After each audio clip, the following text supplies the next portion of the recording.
Welcome to episode 9 of Heathen Wyrdos. Today we are going to talk about feminism in heathenry. So, with that, join us. My name is Theo. My pronouns are they, them. I'm Jai. My pronouns are she, her. Kenna, I use she, her.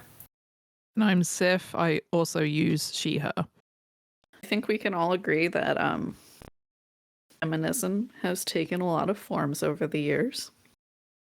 And today we are going to address what I feel is inclusive feminism in heathen and pagan spaces.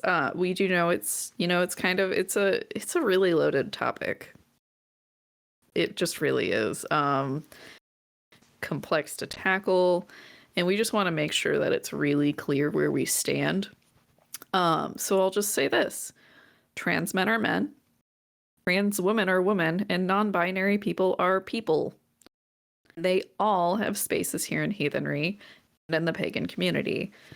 Womanhood and femininity is not tied to fertility. It's just it's a mess sometimes, depending on where you go. But with that being said, Sif, I feel like you have some points to hit on here. Sif has feelings. I have feelings. Well, I guess I'll outline the points I wanted to hit on this episode, and then we can kind of go into them one by one. First and foremost, you have the perception in pagan spaces that heathenry is a particularly masculine religion. You also have the prevalence of toxic masculinity and / the alpha male mindset in heathenry and like spaces. There's a lot of romanticizing the Vikings and the Viking culture, the sexualization of the Valkyries in those spaces / Shieldmaidens, the idea of putting our gods into very restrictive boxes, and tying into that is the idea of the inherent misogyny in the law and how we can, as feminists, kind of read into this and extrapolate certain pieces of information into the greater context. We also have, I'd like to go over the presence of warrior women in the lore and sagas, particularly because in those aforementioned kind of alpha male spaces, they tend to be overlooked / completely discredited / they don't exist, quote unquote. I'd also like to touch on the archaeological iconography of women warriors, in that they could be Valkyries or Freya or historical women warriors, because there is a idea in the kind of the worst part of heathen spaces that, you know, warrior women never existed ever at all across any country or throughout history. And, you know, there's quite a lot of information that we have that just simply doesn't support that idea. And I think that's roughly it. Yeah, that's about it. So that's quite a lot to cover. We're going to do all of it. Yeah, we're going to do all of it, yeah. So I guess the first one we should probably cover is the perception of heathenry as a masculine religion. And I guess to start that off, that discussion, I mean, the fact that this podcast exists is kind of a good example, right? Yeah, kind of speaks as testament to the fact we wanted to start this podcast to raise the voices in heathenry and parallel practices, that it isn't just cis het white men that practice heathenry. Yeah, it's not all brosatru. But the fact of the matter is we see a lot of the brosatru mindset, particularly, especially in the US. I don't know how prevalent the whole brosatru thing is outside of the US. I'd say it exists. I think it's helped a bit by, because we have Osatru UK, who takes quite a hard stance on distancing themselves from like the brosatru mindset and is very much into inclusivity. But of course, I know that there is at least one group that I know of, not in the UK, that is very much falls into line with the alpha male shit. I would say it's definitely not exclusive to the US. And I know in the US it's a lot of, we'll hear the Till Valhalla too, which this is nothing against the organization Till Valhalla, because they really do a lot of very good work in the spaces of veterans. But the idea of using Valhalla as like a warrior heaven, we've touched on that before. And it's just feeding into that whole manly men shit. And sorry, every time I say manly men or hear it, my brain automatically goes to Robin Hood Men in Tights, but we won't get in there. No. You've got a point. Yeah.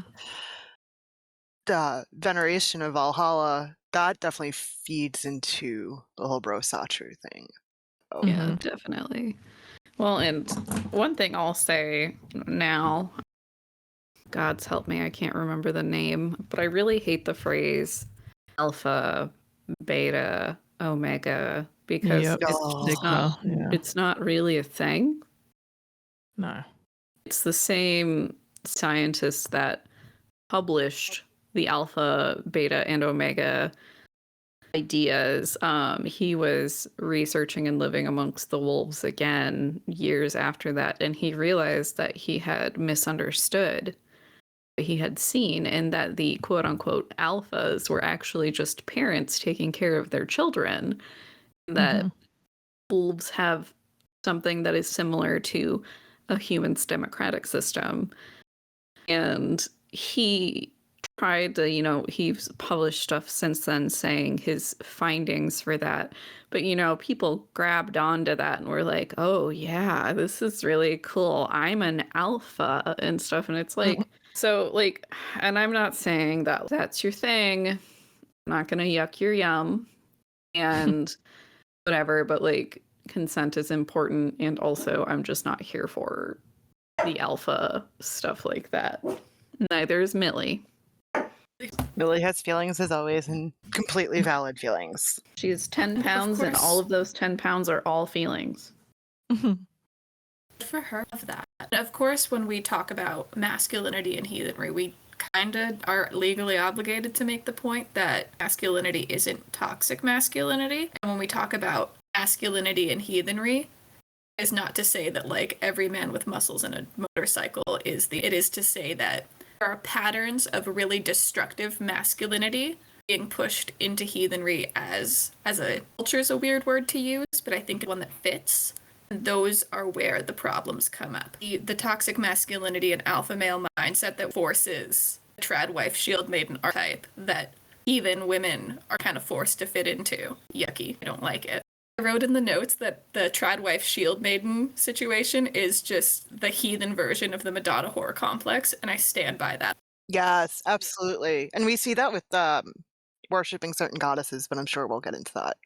I did kind of put like a conclusion point. It's worth bringing it to the fore here.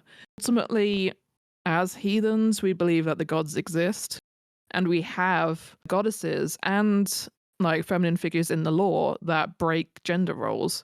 Surely that is evidence that the situation and the culture back then was far more nuanced than the worst groups in heathenry like to represent the society as. If we did have this strictly women are tradwives sort of paradigm, then Freya would strictly be a love and fertility goddess. And that's just obviously not the case. And, the Valkyries would probably be all men to reflect the nature of the battlefield being a singularly masculine arena. And the gods like the Nornia and Hel, Ran, Angerbotha, who are quite key figures, even if they're kind of a little bit in the background of what happens in the lore, they just wouldn't, they wouldn't be as they are presented if this was the case of if the very worst things that these like alpha male groups present heathenry as, they just wouldn't be reflected as it is in the lore. So I guess that's the crucial point here. And that is super important to note because it's reflected in the lore, and this is lore that we already know to be biased against women, given the time that it was written and the people who wrote it down. Yep, 100%. It's the idea that the small things that we have in the lore, the fact that they persevere. It all comes down to damn you, Snorri again. Damn you, Snorri. Yeah. And that's exactly it, too, that we have to keep in mind, too, is the times that they were written down. All the lore was written post-Christianization when the stereotypical quote-unquote perfect woman was all about keeping the home and literally basically being property. You were that's where the whole, who gives her hand in marriage? You're physically being passed as property. So that's where that came. All women are hearth and home and all that fun stuff. Oh dear, there's an entire romantic genre on this sort of Viking Oh, I romance. know. We've seen it. I write romance stuff, and I am fully aware of the Viking romances out there. Mm-hmm. They're like the blood spattered kind of oily muscles. It's not oily, it's Plug grease. for book club. Join the server if you want in on that mess. And also the idea that not all Nordic people were Vikings. The majority of the people that worship these gods were not Vikings. They were just, we've said it before, they were just people. They were farmers, living their lives. Vikings did a lot of shitty things. I'm just saying that because I just want to make sure people know that we are fully aware that Vikings did a lot of shitty things. Mm-hmm. Yep. We're trying to replicate or recreate or revive the religion, not the culture. Yep. So that's basically that's it.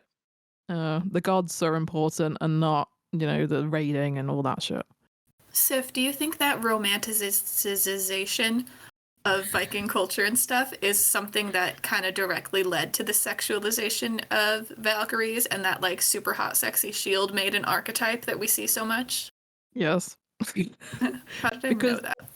Because in the lore and in my belief, the Valkyries are potent, powerful forces that are sometimes monstrous and they rip entrails out. But of course, if you're going to romanticize the Vikings as this ultimate man thing, and you can't have these Valkyries as being held up as this awesome standard on the battlefield. So they have to be reduced to sex symbols, which is what we see. They're basically they're the dominatrixes of the Viking aesthetic, which is a really weird way to put it, but it's correct. Mm-hmm. The only way a woman can be powerful is if they're if it's a weird sexual power. Not a weird sexual power, we're not kink shaming here, but the point is that we're taking genuinely powerful women and shoving them into this into a specific dominatrix-esque aesthetic to make it more palatable. Yeah, and I think we'll see it with Freya as she is singularly seen as a love, sex, fertility goddess, and obviously that's ignoring most of the stuff we have on her. So, as we touched on in the Valkyrie episode, painting the Valkyries as objects of lust is doing them a massive disservice. I mean, read Jarl Saga. They can, some of them do have things to do with lust and sex and blah blah blah, but that wasn't it. Mm-hmm. Right. They're That's multifaceted. Yeah. I mean, you can even see the opposite happening. We see Freya being forced into the hot, sexy shield maiden archetype, but we also see Frigg being forced into the super submissive tradwife stuff, and I think we all know that that's not a fair representation of Frigg as a deity. I feel that's particularly common. I think it irritates me particularly because we often hold Freya up as this, look how amazing she is, and then at the same time, Frigg is kind of seen as reinforcing the stereotype. But that which isn't fair because it is entirely valid for women to take on homemaker roles and enjoy them and want to do that. That's not inherently unfeminist of them. 100%, but also it's ignoring the idea of Frigg as the knower of destinies. And that side of the mysterious knowledge holder, the secret keeper, the all-mother sort of aspect to her. Yeah, absolutely. I feel like the people that do embody this, I can't know how many times you say alpha male, but alpha male mindset in those groups, they do tend to strip back the gods to their bare minimum. And it strikes me as particularly infuriating because these are the same people that say that they have a better understanding of the law, and it's you're picking and choosing what you're reading. Have a better understand. No, it says right in the lore that Frigg and Freya are neck and neck for baddest bitch in all the land. So I don't know that about that. Verbatim. Yeah. Yes, I will be writing a translation into Kenna speak of all of the stories. Don't Please, promise that please. unless you're actually gonna do it, Kenna. I won't say I won't do it, but I haven't started yet. And then the pointy bitches arrived. Then the pointy bitches showed up. Okay. It's fine. I mean, and this goes in the opposite direction as well, because you have, as we've mentioned, Andy and Drimnir Yeah. breaking, Bragi, Balder, potentially. You know, Odin himself. The whole concept of Urgi and all of that. Loki. What about like I was gonna say Saga and Loki stuff where it's completely. like she's their scribe basically. Mm-hmm. Like that wasn't Recording it all down. that definitely wasn't really something a woman would have done back then. It's an irritating sort of read of the lore when we have so many examples across all the gods of breaking the stereotypes and the defying the labels and the categorizations that, you know, certain groups give them. And a particular area of interest for me is the whole concept of death gods in Norse heathenry, in that they are very, very tied to goddesses like Ran and death at sea, Hel being the obvious one, Freya and Sesrumnir, the Norns being deciders of fate, the Valkyries being deciders of fate on the battlefield, the Fylgja being sometimes presented as women, the Disya, the Hamingja being presented as women. There's so many powerful goddess figures and feminine like figures throughout the lore that have a fundamental role to play in the events that unfurl. And you know, it's frustrating to me to constantly see all the goddesses being kind of just dismissed as fertility gods, essentially. But this could turn into a 2-hour rant on that. No, but you're right, because they're goddesses of so many things. Literally, like, goddesses of life and death. The epitome of, I put you into this world and I could take you out of it. Mm-hmm. And some dude with a man bun and a braid goes, hot, though. That's the whole That's not conversation. the truth. Yeah. And again, hammering home this point of, we're saying this, all these points that we've made so far are in the lore. And now bear in mind that most of it was written post-Christianization. So the fact that we have this amount of information, I think acts as testimony to how much was potentially wiped out / removed, erased, etc. I mean, I think a particular figure of importance for me is Sif. You know, no guesses, you know, my name. I'm so surprised. Like, what?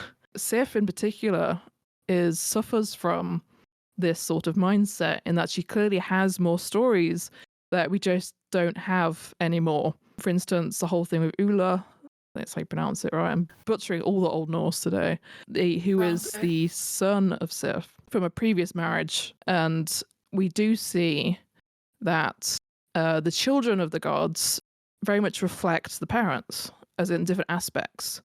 Like Thordr being power, and she's the daughter of Sif and Thor. So the fact that we have a child of Sif, who we have no stories of how he came to be, but there's potentially a more battle warrior aspect to Sif that we just don't know about. And that's just one example of stories we just don't have. No, there's millions. You see it with Frigg too. We have the allusion to the fact that she knows literally everything about everyone, and that's it. That's like the one sentence. we literally won't like expand. Knows everything. No, I will not elaborate. It's like, how did that happen? You know, Nobody it's knows. Just... And I know, like, damn you, Snorri, but the fact that the amount of times he puts one sentence somewhere and leaves it, like we see with Freya getting first pick of the Valkyries chosen. It's like, you can't just drop that and not explain it. But nope, But he Snorri just carries can. on. Snorri's Yep. actual tagline is, no, I will not elaborate. I'm just going to like, work drop it out. knowledge bombs and go, no, I will not elaborate. Elaboration would make it not as fun for us to do our deep dives. Exactly. It's like, figure it out, do the guesswork. This is Cluedo. Put the pieces together yourself. assemble the jigsaw puzzle of when we only have like half the pieces, if that, and patch up the holes where possible. I think then this moves us on to the idea that the oft-stated thing that there are no warrior women in the lore/sagas. So, and again, bear in mind that these are often derogatory to women, so the fact that they're not entirely absent speaks volumes, that we probably only have a fraction of how many were potentially written down or known about. So we have Saxo writes about Hetha, Visna and Vebiorg. We have Alvild and the daughter Gyrith. We have Freydis Eiriksdottir, Thordis Sursdotir, Audr and Thuridr, Thorhildr, Hervor, who is one of my favourites, Olof, who is Queen of Saxaland in the Saga of Kraki, and there are dozens of unnamed women warriors that pop up here and there in the sagas. And of course, as mentioned, we also have the Disir, Fylgja, Hamingja, Valkyries, Nornia. We have Skarthi and Thorgertha, who appears in Yum's Viking saga. And we also have many, many giantesses that are seen as warriors through the mythological sagas. I mean, to say that there are no women warriors in any of the lore sagas is just grossly wrong. Yeah, how does it feel to be that wrong, guys? I'll drop a link probably in the video of various sagas that they're mentioned in. And all of them are incredibly badass and awesome. And I will probably do an episode on all of them at some point. We also have a couple powerful women that weren't necessarily warriors. I'm thinking kind of specifically of the couple mentionings of Sade Magic and Ulva, like, can't pronounce her name because I can't remember it, Torbjorn in Saga of Eric the Red. I have a couple of mentionings of women being powerful without being warriors, which is also pretty cool. And like Skuld in Hrolf Kraki would very much fulfill that safe worker kind of aspect. So yeah, they held power, and it might not have been always in the kind of the more quote unquote masculine way, but they held positions of authority and were treated with respect, like Thorbjorn in Viking culture was one of the earliest that allowed women to divorce their husbands, right? A necessary disclaimer here would be to say that, we're not saying that the Viking Age was this massively progressive society. It wasn't. They did better than certain other cultures around the same time, but I mean, at the end of the day, it was seen as particularly, again, masculine, but it's nowhere near to the extent it likes to be portrayed as. Better doesn't mean best, is the disclaimer there. It goes down to the fact that the literature we have alludes to the idea that these women had power, and that's with consideration that much of history, women have been erased from it or simply wasn't recorded to begin with. So we are dealing with several layers of bias and erasure and just being lost on top of that, just to history. So I'm quite grateful that we have these scraps, all things considered. I mean, I'd love if there were more, but we can draw certain conclusions by what we have. For instance, Nordic women in the Viking Age was certainly experienced more freedoms than their Anglo-Saxon Christian counterparts. But even then we have Ethelfled, the Lady of the Mercians, who is an icon, and I love her. And also, again, to draw back to the idea that women in traditionally feminine roles are absolutely valid, we celebrate everyone in that respect. Okay. Theo, I know you have them too, about the necessity of pushing gender roles onto gods and goddesses. Do you want to get into that? Hate it. That sounds right. Okay. This has a lot to do with my own UPG and my own view of the world, universe, and science. So, if we're thinking about a god or a goddess, we're most likely not thinking about an actual physical being, or like not of this current like plane of existence that humans exist in. So what is gender to a god? Gender, like, first off, gender and sex are not the same thing.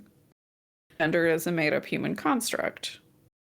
Who's to say that the gods look like humans, or if they can't change forms, or what have you, just so that humans can more easily interpret their existence, apply it.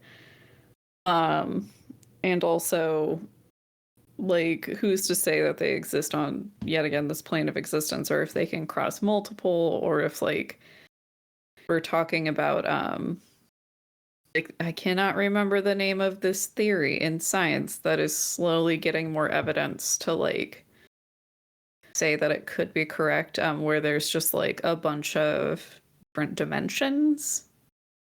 I want to say multiverse, but I don't think that'll be helpful. I'm really bad with names. My brain does not remember names or titles. It's a thing. Like, I kind of think that is, you know, as more scientific evidence builds up, like, I think that's a distinct possibility. So, that being said, like, yet again, what is gender to a god? It's a human construct. Like, they might have different ideas based on something that's completely different than ours. That is definitely something that often gets overlooked. There is, among just about every polytheist outlook, there is the idea that not necessarily mythic literalism where the myths are true, but that concepts that humans applied to the gods to understand them are factual. It would do a lot of us a lot of good to remember that humans wrote these things down to understand the world around them. Oh my goodness. The number of people I have seen in online spaces being like, well, no, like, Thor wrote this, or Odin wrote this, and it's like, no. Snorri wrote this. Like, yeah, no. And even before Snorri, these were stories that people told. Yeah. Mm-hmm. In order to understand, had to apply very human concepts to things that are innately not human. Well, and also, like, it's a verbal tradition, an oral tradition. That's the word I want. It's kind of like playing a gigantic game of telephone. Again, second episode running. It's telephone. Yeah, basically. Everything in the lore is telephone. But also, it's like, but I've seen people be like, Odin wrote this, and it's like, okay, first off, Snorri and Saxo and other people wrote this. Like, Odin may have inspired the lore and whatnot, and like other gods may have inspired it in the oral tradition long ago. But Snorri was a Christian. First off, he is a known Christian. He was not a secret heathen. I have seen that theory as well. He was not a secret heathen. He was tasked with writing the lore to help the Icelanders merge into Christianity from their ancestral religion. And I'm not going to get into a discussion on how the Bible was written, because I don't want to. That's really it. But we're not talking Christianity here. We don't have this idea that Odin sat down with Snorri and inspired him to write these things, because if that was the case, we would have a lot more lore. Yep. And also, Snorri would have actually had to believe in these gods in the first place. Anyways. Yeah, that's a good point. Yeah, it's just like, I'm a Christian, but Odin sat down right next to me and helped me now write God's this. pissed. No. Like, stranger things have happened. This is totally off topic, but I'm going to tell you because I think you'll think it's cool, and see if you can cut it later. There are records in Sweden. There's a book called the Giagas Codex, which is a giant Bible. She is thick as hell. And the mythos around it is that the Christian man who was monk was tasked to write out the Bible. He promised to do it to pay penance for a sin or something. He promised to do it in a night, and when he realized he couldn't do it, he called on the devil again to help him write it. So it's a cursed Bible, and the reason that they think it's cursed is because there's a giant portrait of the devil on the last page, paying homage to the figure that helped him get the job done. So, like, it's not that crazy. Okay, don't cut that, please. I want that left in, and also I want the name of that book. Let me get a link. I've seen it in person. It's fucking incredible. That sounds amazing. I am interested. Anywho. I also, quick clarification after that story. I think at least Kenna and I here are omnists. I believe that the Christian God exists. I choose not to worship that God. I also don't necessarily believe that the Christian God exists in the capacity that Christians think he does. But I also, on in that vein, think that Satan or Lucifer exists, and so do like Christianized demons and whatnot. That is just fascinating to me. It's really cool. I don't know what I believe, but I like the idea that the Christian God is just really good at marketing. It is a marketing professional. Hello and welcome to We Can't Stay on Topic. Yeah, he's just like, look at what I did. My PR is amazing. The other gods are like, what are you? Well, you know. Like, why are you like this? How do you... Just, it was on a bet that, you know, it spread wildly out of control. They just rolled with it. All right. Anyways. Back on topic. Oh god. Okay, where were we? Send help. I wanted to talk about the archaeological iconography, in that we do have a couple of like small, I guess you can call them pendants or figures. That there is some debate about whether they're Valkyries or Freya or particular historical women warriors. We don't know. There was a recent book that I'm looking over at my bookshelf, and you'd think I'd have it more organized than this, but apparently I do not. There was one that basically discussed, I'll drop it as a link, discussed various archaeological evidence and tried to reframe it through a different lens. Because what I'm finding now very recently is that we are seeing this movement of reevaluating past archaeological finds and the literature and everything around it to try and strip back the very misogynistic, even if it wasn't intentional, just of, oh, this person was buried with weapons, but they couldn't possibly have been a warrior for A, B, and C reasons. Oh no, that's very cool. That is really cool. I think that's sexy. Kenna is just, for the audience, Kenna has just posted a picture of the book. The Codex. Codex Saga. Sagas. I I'm guess. bad at words. Devil's Bible is the English word, the English name. So now that we have interrupted Sif for idols and everything, I'm gonna drop a hot take. Okay. So the older or even modern less stylized idols of Thor that have him holding Mjolnir in the middle of his torso, I hate them because it all looks like dicks. You know what? That isn't a hot take. I would, it's that one where he's kind of like, it's almost like holding it up to his And chest. it's like, is this Thor? Oh god, This has Freyr? Thor fallen victim to the fertility god thing? I don't know and I don't care. Maybe. But like, Maybe it's all just All Freya. male heathen god are fertility. yeah, it's like, is this Thor or Freyr? I don't know. It's fine. I could just There we go. It's find one that's like the Mjolnir's held to the side or something, guys. Like, okay, I'm done. Thank you. Sif, please continue. Thanks for that. You're welcome. It's the idea that all of the goddesses were war gods and all of the male gods were fertility gods. This will be the future of heathenry. Please, God. Gods. Just flip it on its side. We'll do a few years of just awesomeness.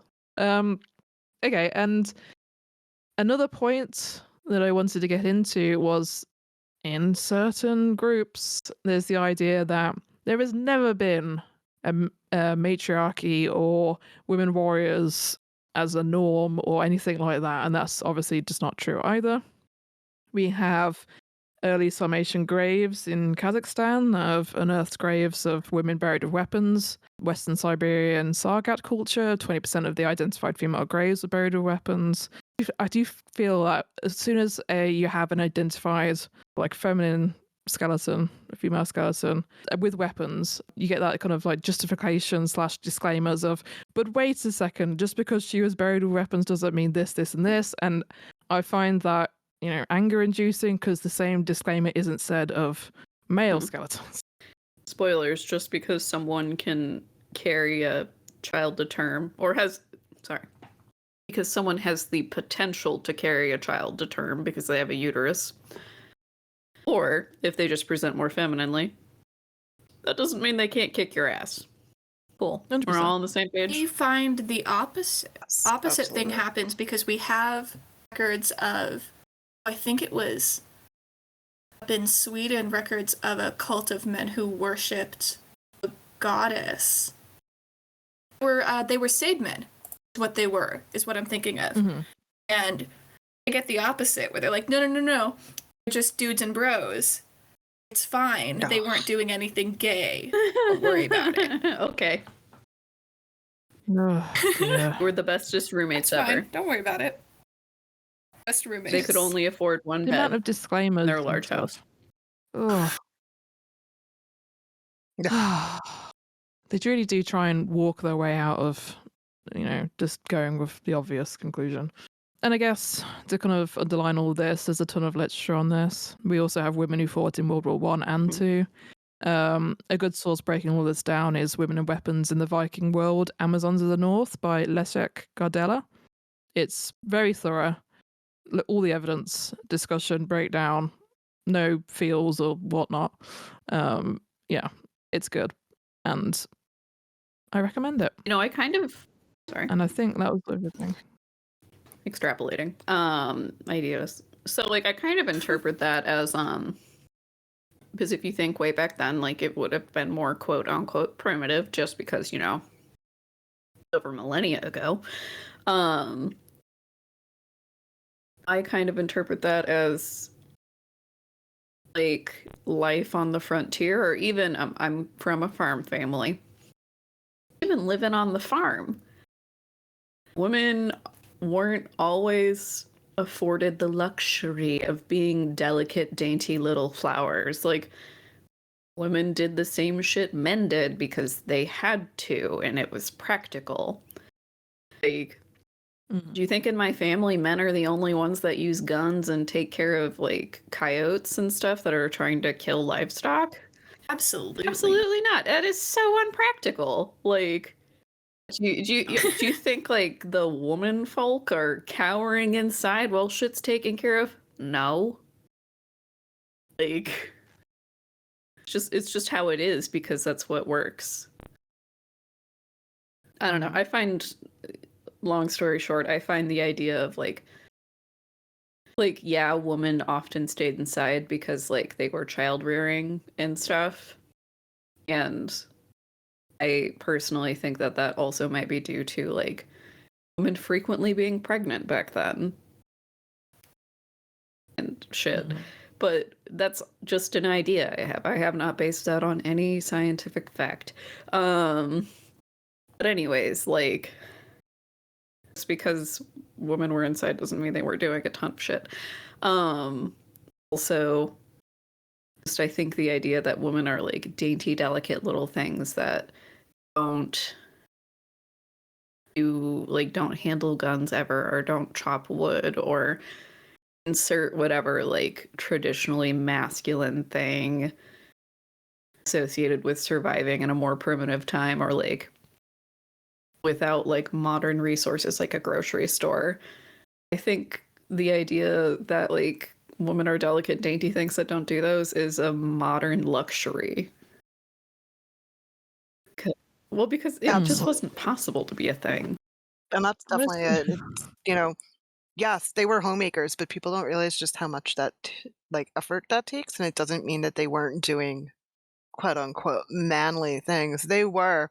If their men were off to war, or their men were traders on the sea or whatever, they had to do everything. So yeah, they likely were chopping wood.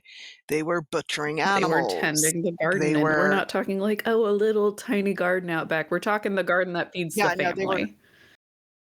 They were mucking stalls if they had animals. They were doing it all. And on top of it, the quote unquote woman's work. And they were often doing this, very heavily pregnant. You try tending to a garden when you're 9 months pregnant. I haven't, but I'm pretty sure it's not that easy. Also because I just watched, I think the show is called Our Flag Means Death. It's so good. Oh my god. But I was laughing because it's supposed to be in early 1700s.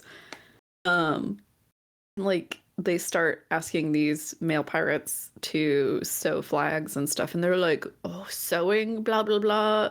Men don't sew." And like, okay, I'm not critiquing the show hard because it's definitely trying to mix old and modern ideas and like make it funny. So it gets some leeway. But like hilariously, like most people in the 1700s or earlier, doesn't matter if you were a man or a woman or whatever, you knew how to sew. Basic stuff at least, because you didn't go to the store and buy your clothes then. Or if you did, you had immense wealth. Do we want to close it off? I do have like one last thing, is that women in the Viking Age, they obviously, it's a fascinating subject, and it just isn't as clear cut as many like to portray it as. That's not to say that like women as warriors were vastly common and every raid had at least one woman, but it certainly isn't as absolute as saying women were never in a warrior sort of role. And I think it's nuanced, and it's way more complicated, and I think this discussion is going to be happening for decades still moving forwards. But I think we're seeing significant academic discourse and in heathen spaces the discourse that helps illuminate and shine a light on the women's role in the Viking Age, because it certainly hasn't been. It's been done a disservice, I think, since at least for the last 100 years, in terms of how we see women and their role in Viking society. But yeah, I think that's all the things I wanted to mention on my side, if anyone else has anything to add. I think it would be worth a real quick Uppsal Freya. That's one of the main ways we see sexism pop up. All of the goddesses are just the same goddess, wearing a different hat or with different eyeliner on or whatever. Oh, one of the awful sites I won't mention because it's pain to look at mentions that Freya, Frigg, Lofen, Fulla, Jorth, and Saga are all the same goddess. Oh, that hurts. That hurts bad. That's like triple goddess, and no. Triple goddess cubed. I hate that. I'm not here for triple goddess to begin with. I'm not here for that. Yeah, Definitely not triple goddess cubed. It's such a ridiculous way in which sexism pops up in heathen discourse, because no one ever does that with Loki and Odin. And they're genuinely more similar than Freya and Frigg. I'm sure Theo has thoughts. I've had a lot of weird thoughts that kind of went all over the place this episode. Feel had a similar theme. Yeah. Carry on. The only thing I was going to say is Thor and Loki aren't brothers. No. Like disclaimer, this is on topic, I promise. I have very recently felt a draw to reach out to Odin. Basically, my entire hearth court are goddesses. And you sometimes see this with new heathens about, I'm a guy, can I worship a goddess? Oh, or vice versa. yeah. Please note that there is no gender restrictions on worshipping the gods. Do whatever. Literally do whatever you want. If one more person tells me you need a womb in order to do witchcraft, I'm gonna do a riot. We talked about that whole shit in the red flags and dog whistles, and it still applies. Your magic doesn't come from your womb. Don't say it. You do not need to be you do not need to be a woman to be a witch. You are not instantly a wizard or a warlock because you are not female. Warlock is a cool title, but no, it's not. Yeah. Right. Yeah. Magical practices are not gendered, just like, any sort of deity worship. And that goes across the board in any sort of polytheistic pagan religion. There is no, you must worship goddesses if you are femme or femme presenting. And you don't have to stick to one or the other if you start off. Because like Yusuf, I've started getting a pull to start looking into Loki. And up until this point, through my entire practice, even as my eclectic witchcraft practice, I have exclusively worked with goddesses that are coded specifically femme. So for me, it's like, huh. I was gonna say, if you ever have questions about working with Loki, let me know. Oh, absolutely. I was Okay. planning on it. So that too is something, if you've had this practice that has been gendered, maybe not on purpose, but you've had it that is gendered, it can change. I have identified as non-binary since I was 18, something like that. It took me many years to...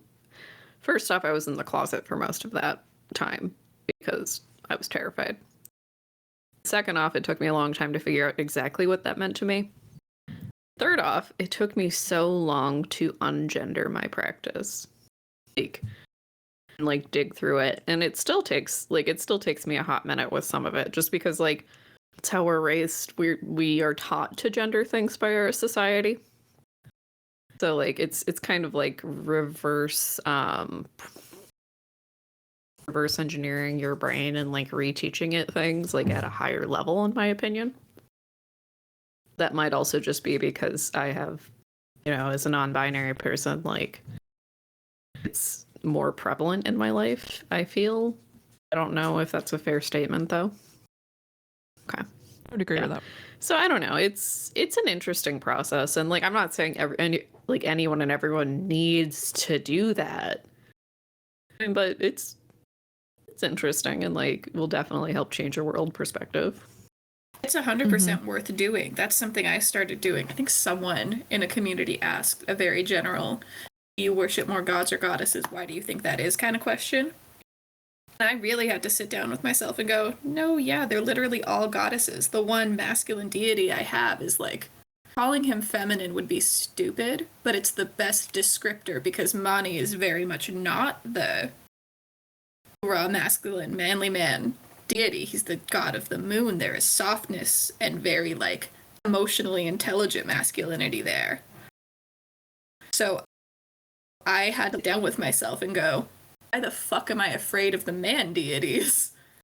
And deconstruct experiences with Christianity and experiences with real life men that very, very much drove me to feminine presenting goddesses or feminine coded goddesses because it was scary and weird to worship a male deity. You all have heard my story about working with Kernunas. I did a coffee break on it, but so I mean, I can relate to that, Kenna, because I had to do the same thing where it's why do I only work with either non-binary or female presenting deities? It's a real not fun journey. Oh no, it's not. There's also that. trauma involved for me personally. Yeah. And I'm sure a lot of people could say that as well. But through starting to deconstruct that was actually when I realized who Kernunas was. After over 10 years of Kernunas reaching out to me. Proud of myself. Got there. Yeah. We've talked about this though, my UPGs, I can't, they can't be a trail of breadcrumbs. I need fucking full bread loaves laid pretty close together and a sign that says go fucking that way. Jesus Christ. You need the lights on the edges of the carpet in airplanes. You need that. The light of carpet. That's gods. What you need. Just go that way. What is wrong with you? And I'm me? What's going on? I have totally there was a sign pointing me in the right direction. Feeling I'm supposed to go this way for some reason, but I feel like I want to go the other way. I'll get there. I'll come back to this. It's fine. In my experience, the gods are extremely patient people. So, it's fine. Fine. Just when you actually get there, leave a little extra offering or something, just to say thank you. Whatever. It's fine. It took a while, but Kernunos is sitting there and It's like arriving late to a party when like all the food is over half gone and stuff, and they're like, we've been waiting for you. What the fuck is wrong with you? Like, you're late. Staring at their pocket watch. It's like, you're late. I'm glad you're here though, but you're late. GIF. Anyways, I feel like I'm just rambling now. All right. Long story short, UPG is valid, no matter how big or small. If you have really, really intense UPG, maybe talk to a doctor or something to make sure that everything's going A-okay. But it's valid to have intense UPGs. Valid to have no UPGs. All right. Fire Is safety. it? Do we have more points? If you let me keep going, I no. probably will. All right, so Yes, Theo's what was banned. Yep. Cool. Aw. Do it. Oh. Before we close it, it is worth noting that all the language that we used throughout this episode was very like masculinity and femininity. It should be noted that we want non-binary people included in this conversation because unfortunately we are stuck with arbiters in conversations like this because of the gender binary present in old Viking culture, and it's the framework we have to work with. That doesn't make it a good framework. It kind of pisses me off, but it's what we have right now, and it's hard to deal with, and I don't like it. Yeah, I'm glad you said something because when I was kind of going through, I was like, oh, God, this is so restrictive. It is. It's incredibly why you restrictive and so unproductive. We won't ban you. Okay, non-binary. I mean, what? I'm joking. I'm You're the totally joking. Very non-binary voice that Please we don't need. take me seriously. You don't make me bully you with compliments, I swear to God. All gender identities are valid, and we won't be banning Theo. And it's not just because I'm the token Theo's going to non-binary. be the last one standing. I have other values or something. Theo is necessary. Yeah.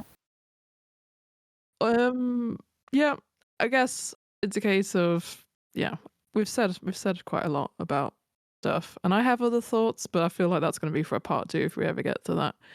And I'm just irritated with Well, everything. now that we've got Sip all riled up I'm just in time mad. for dinner. Yes. What am I going to have for dinner? Anger. I will. Yeah, I'll have anger and rage. And for dessert, I'll have Tears. Ice Revenge. cream made of Revenge. people's And- tears. Sweet revenge. yes. Where you Oh, could have what? squirty cream. Oh What? God, can we not? Oh. I don't want squirty cream. Sorry, I I'm had to. sad. Ready Whip. Ready Whip is apparently What? called squirty cream. It is. In Cream. the UK. Yeah, it is. Yeah, it's squirty cream. Horrifying. Sorry, I had to. What? I'm How is that horrifying? pervert. It's cream. Yeah, and it squirts. is. It's I squirty am cream. going to serve and mute all It of is you. squirty I cream, swear Sip. to God. You know anything else that might squirt cream? Are you sure? No. Theo. We're a fine. bunch of teenage boys. Oh my god. Hello and welcome to a very serious and nuanced conversation about feminism and feminist issues and heathenry. Would you like some squirty Theo cream? is in this one, therefore everything's gonna kind of be weird and random and maybe a little more perverted than it would be if I wasn't here. No, this is Jay's fault. Jay Now I did can't that. have squirty cream. This is all Said my fault, maybe. and I take They all can blame. make a definitive. Oh, been Okay. ruined forever. Are we ready? Are we ready for a wrap up? Yes. Yeah, she's gonna Agreed. cover everything. Good luck. Yeah. So, okay. What we did here today is a lot. This topic is important and nuanced and incredibly frustrating to speak on. So, problems arise when the perception of heathenry is incredibly masculine, specifically toxically masculine, and that is a result of inherent human bias in recording of the lore and in Christian bias when Snorri wrote this stuff down. Thanks, Snorri, for that. So it's kind of like a big, stupid arrow going from humans enforced gender roles onto gods, Snorri enforced sexism onto the mythos, and we've had no choice but to roll with it, which results in this really awful alpha male mindset in heathenry, which directly creates a dichotomy of womanhood in heathen spaces that is functionally Tradwife versus Shieldmaiden, Madonna versus whore, which is not fun or great.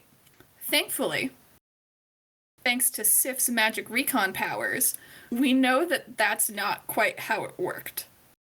Because we have record of very powerful warrior women in the lore. We have record of very powerful warrior women archaeologically. And the fact that these things still exist and made it through all the bullshit is proof that it was Viking culture at the time, and therefore cannot be ignored. Where else are we going here? Is that most of it? I'm just very impressed that you're continuing on despite Theo posting all the gifs in the chat. Very distinctly not looking at our chat It's right now. probably the best decision. And that is on Darn. purpose. I'm not sorry. I think. Okay. Other main points are that trans women are women, non-binary people are people, trans men are men. Stop posting. Verdant's stupid now shit. in there. Oh my god, we're trying so I hard. appreciate you, Kenna. How we am I the appreciate one you. staying on top lip? Oh no. Oh, no! All I This is have to say is awful. hashtag sorry, not sorry. I had to. Okay. Carry on, Kenna. Kenna, you're doing so good. I hate this so much. This is awful and bad. How am I the one trying to keep us on topic? I'm literally the goblin queen. I don't even know where to go from here. I think that was most of it. Yeah. Good Good luck deconstructing sexism in your personal practices. If you'd like to It's talk not about fun. it, you're welcome to join our free Discord server and we can have a discussion there. It'll be great and fun and super cool and very respectful. Cool. I guess. You? Who's doing the sign off? EOS. Yeah, I hosted this, didn't I? Yes. It's been so long. 84 years. Hello, I am now once again a functioning NB. Kenna did a lovely wrap up to the best of her abilities, even though I was doing my damnedest to destroy her. Just remember, we have a free Discord. You're welcome to come chat with us there. You're there a lot of the time. There are also a lot of other very knowledgeable heathens and witches there to ask questions. Anyways, don't forget to weave the connection between the like, subscribe, and bell buttons. And remember, keep heathenry weird. Yeah! Okay, but if you can't laugh. We did it! We certainly did. kept it weird. We sure as shit kept Not it weird. apologizing. Dope. Oh no, squirty cream. It is honestly incredible. We are able to take such nuanced and important conversations that are meant to be serious and make them